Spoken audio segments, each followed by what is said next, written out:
Tiba-tiba Ensang masuk ke tengah kerumunan tanpa menyadari keadaan sekitar karena ia sedang sibuk mengetik pesan di handphonenya. Setelah menegakkan kepalanya, ia pun tampak bingung karena melihat sebelah kanan ada Kim Tan dan sebelah kiri ada Yung To.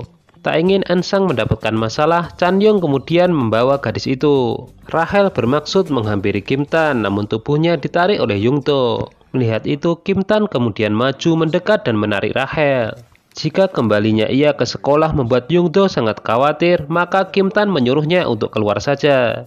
Itu karena di mata publik, Kim Tan merupakan putra dari Nyonya Jisuk, kepala sekolah di sekolah SMA Jegu.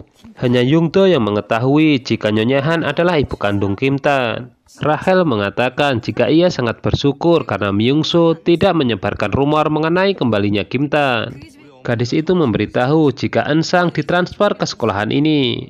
Kim Tan mengatakan jika semua ini tidak ada hubungannya dengannya. Ensang bertanya kepada Chan Yong kenapa ia tidak memberitahu jika Kim Tan adalah anak dari pemilik grup Jegu.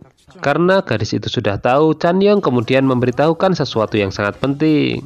Jika ada peringkat sosial di sekolah mereka, kelas tertinggi adalah kelompok ahli waris pengusaha, contohnya Choi Yung To dan Yo Rahel. Kelas kedua adalah kelompok ahli waris pemegang saham, contohnya Lee Bona.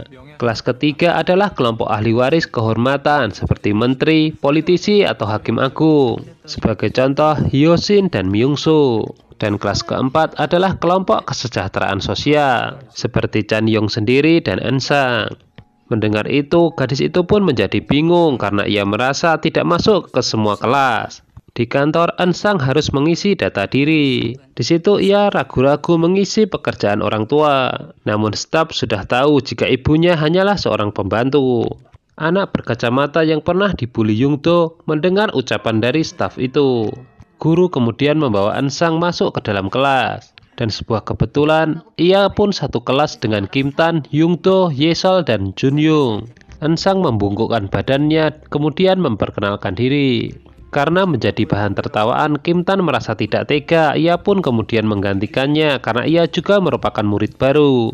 Di situ Yesol memandangi Yung To yang matanya tidak berkedip melihat Ensang. Sementara itu di rumah, Nyonya Han sangat terkejut melihat penampilan ibunya Ensang saat membersihkan bathtub. Ia memakai rok yang tersingkap ke atas hingga memperlihatkan kedua pahanya. Setelah itu Nyonya Han datang ke sekolah untuk menanyakan keadaan Kim Tan. Ia kemudian ditemui oleh Nyonya Jisoo. Seperti biasa mereka hanya bertengkar karena sama-sama sebagai istri simpanan. Karena akan ditampar lagi, Nyonya Han mengeluarkan surat visum. Setelah membuka surat visum itu, Nyonya Jisoo kemudian melemparkannya ke muka Nyonya Han. Hyo Shin menunjukkan pengumuman yang ia tulis. Ia kemudian bertanya kepada Kim Tan apakah dirinya bersedia mengikuti tes untuk mengisi lowongan produser program. Tiba-tiba Bona masuk dan langsung berbalik begitu melihat Kim Tan ternyata ada di dalam. Bona kemudian curhat kepada Yesol jika ia kesal karena Kim Tan mencari Chan Yong. Padahal gadis itu sendiri yang kegeeran. Myung Soo kemudian memanggil Ensang sebagai orang pindahan. Pemuda itu kemudian bertanya apakah dirinya termasuk golongan orang kaya baru atau golongan kesejahteraan sosial atau penerima beasiswa. Ensang hanya terdiam karena bingung apa yang harus ia katakan. Tiba-tiba muncul Kim Tan dari arah belakang memanggilnya sebagai orang kaya baru. Gadis itu merasa tidak nyaman dan kemudian pergi.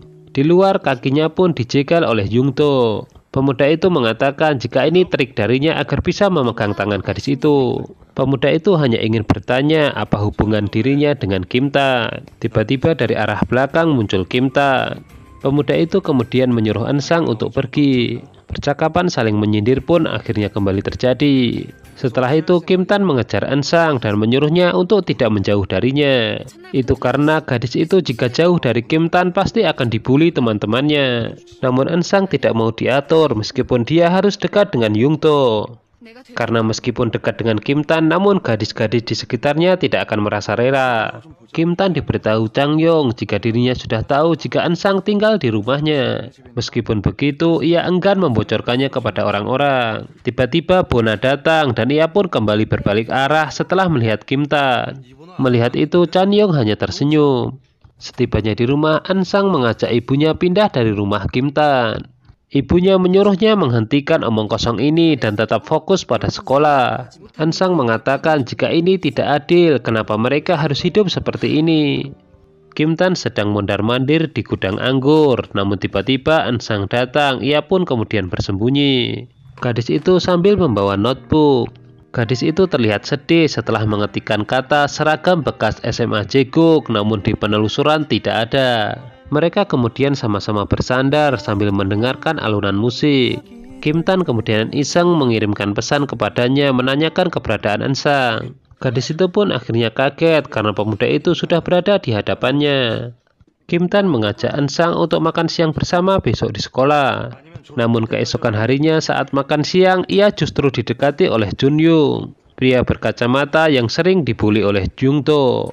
Pemuda itu menyuruh Ansang untuk segera pindah tempat duduk. Ia juga mengatakan jika sudah tahu mengenai pekerjaan ibunya. Jun Young menyuruh Ansang untuk tidak mengungkapkan identitasnya jika tidak ingin dikerjai seperti dirinya. Beberapa saat kemudian Young Do dan gengnya datang. Dan seperti biasa, Jun Young menjadi bulan-bulanan geng itu. Tiba-tiba Kim Tan mendorong tubuh Ansang dan membawanya ke tempat duduk yang lain. Kim Tan kembali menegaskan jika ia harus mendengarkan kata-katanya. Tiba-tiba Young Do mengambil tempat duduk di samping Ansang. Pemuda itu terus memancing amarah dari Kim Tan. Young Do mengatakan jika gadis seperti Ansang sangat membuatnya tertarik. Yesal memainkan piano, murid-murid lain membentuk kelompok sendiri-sendiri. Myung Soo duduk di samping Kim Tan yang duduk menyelonjorkan kaki. Tiba-tiba Young Do datang dan menyuruh semuanya untuk keluar ruangan. Young Do tidak ingin apa yang ia bicarakan dengan Kim Tan didengar oleh teman-temannya. Mereka kemudian bernostalgia saat dulu melakukan definisi peringkat sosial. Young Do secara terang-terangan menyuruh Kim Tan untuk pergi dari sekolah itu. Jika tidak, ia akan menyebutnya sebagai anak haram. Sore harinya tanpa sengaja Young Do melihat Ansang mengantarkan pesanan ayam goreng. Mengetahui hal itu, ia kemudian kembali memesan satu paket lagi. Setibanya di situ, Ansang sangat kaget karena yang memesan ternyata adalah Young Do. Gadis itu tidak bisa menutupi aktivitasnya sebagai pekerja paruh waktu. Young Do kemudian mengatakan jika orang kaya tidak perlu melakukan pekerjaan seperti ini. Namun gadis itu tidak memperdulikannya dan kemudian pergi. Kim Tan meminta maaf kepada ayahnya karena kedatangannya membuat saudaranya justru pergi. Ayahnya kemudian mempunyai permintaan agar Kim Tan membawa kembali kakaknya. Di hotel, Kim Won sedang tidak enak badan, ia pun disuapi bubur oleh pacarnya. Hyun Jo pacarnya sebenarnya tahu jika Kim Won hanya berpura-pura sakit. Beberapa saat kemudian handphone pemuda itu pun berdering. Kim Won mengatakan jika 30 menit lagi ia akan tiba di sana. Hyun Jo kemudian diminta pulang karena Kim Won akan segera pergi. Presiden Direktur Kim dan Kim Tan telah tiba di perusahaan. Pemuda itu belum mengerti kenapa ayahnya membawanya ke sini. Sang ayah menanyakan keberadaan Kim Won. Beberapa saat kemudian, para dewan direksi dan jajaran manajemen berlarian memasuki ruangan. Salah satu direktur menyapa Presiden Direktur Kim, namun dia diam saja. Para dewan direksi kemudian mulai melaporkan hasil kerjanya.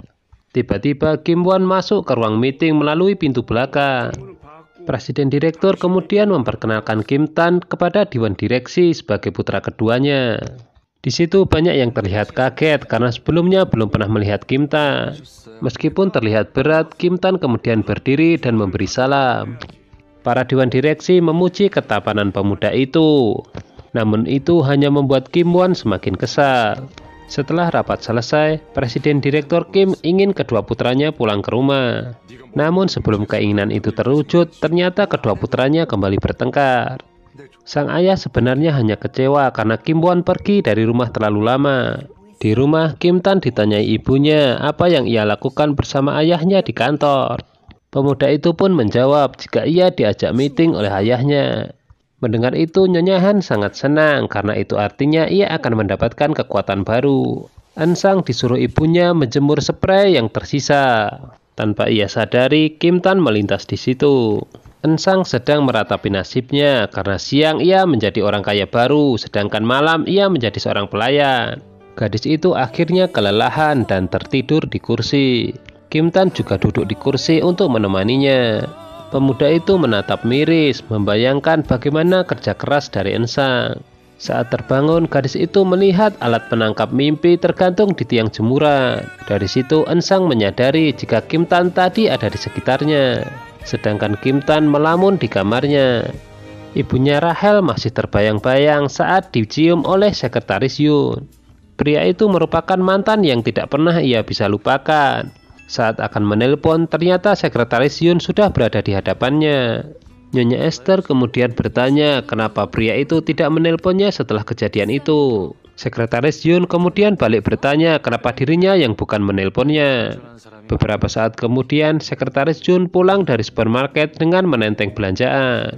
Sambil melepas dasinya, ia pun tersenyum sendiri teringat dengan ibunya Rachel. Ensang sedang berada di ruang guru menanyakan tentang beasiswa. Gadis itu mengira jika dibebaskan semua biaya sekolahnya. Namun untuk mata pelajaran tambahan, Ensang harus membayar sendiri. Sambil memandangi formulir bayaran, Ensang melihat pengumuman perekrutan produser untuk klub penyiaran. Tak perlu menunggu, gadis itu langsung menemui Hyosin. Dengan jujur, Ensang mengatakan jika ia butuh uang untuk membeli seragam. Mendengar itu, Hyosin pun kaget karena ia mengira jika Ensang adalah orang kaya baru. Akhirnya Ensang diberi kesempatan untuk mengikuti tes. Di loker kembali terjadi pembulian. Jungdo dan gengnya berkali-kali mendorong Junyung. Melihat itu, Ensang tidak tahan dan ingin mengatakan sesuatu. Tapi Junyung lebih dulu bertindak mendorong Jungdo untuk menjauh. Pemuda itu mengatakan jika ia tidak akan tinggal diam lagi karena ia akan segera pindah, jadi ia tidak takut siapa-siapa lagi. Jungdo menggunakan bela diri taekwondonya untuk membanting Junyung. Ensang terlihat meringis seperti ikut merasakan sakit. Gadis itu tampak ketakutan karena Jungdo mengancamnya. Kim Tan tiba-tiba merebut minuman yang akan diberikan kepada pemuda itu. Ensang kemudian diperingatkan untuk tidak membantu Junyung. Rachel melihat mereka dari jauh. Perhatian yang ditunjukkan Kim Tan kepada Ensang membangkitkan rasa marah di hatinya. Setibanya di rumah, Rachel menghubungi Ensang. Ia meminta name tag-nya untuk dikembalikan. Tak ingin berlarut-larut, Ensang lalu menuju ke tempat di mana Rachel berada. Saat bertemu, mereka menanyakan barang mereka masing-masing. Rachel meminta Ensang untuk merubah sikapnya karena dia merupakan orang kaya baru, sementara ia sudah kaya sejak kakek buyutnya. Setelah mengambil name tag-nya, Rachel justru mengeluarkan uang 100.000 won. Ia mengatakan jika formulir Ensang telah dibuang dan itu untuk ongkos pulang. Malam itu, Ensang terlihat capek dan ia pun tertidur di minimarket seperti biasa. Kebetulan Jungdo berada di situ, ia pun menemani gadis itu sambil makan ramyeon. Pemuda itu mengatakan jika keadaan seperti ini tidak menarik jika ia tidak menelpon Kim Tan. Pembicaraan baru sebentar, namun Jungdo dikejutkan dengan keberadaan Kim Tan di belakangnya. Mereka kemudian saling menatap dan menunjukkan raut wajah marah. Gimana? Semakin seru aja kan ceritanya? Jangan lupa ikuti terus kelanjutan dari serial drama ini hanya di Mail Channel ya. Terima kasih.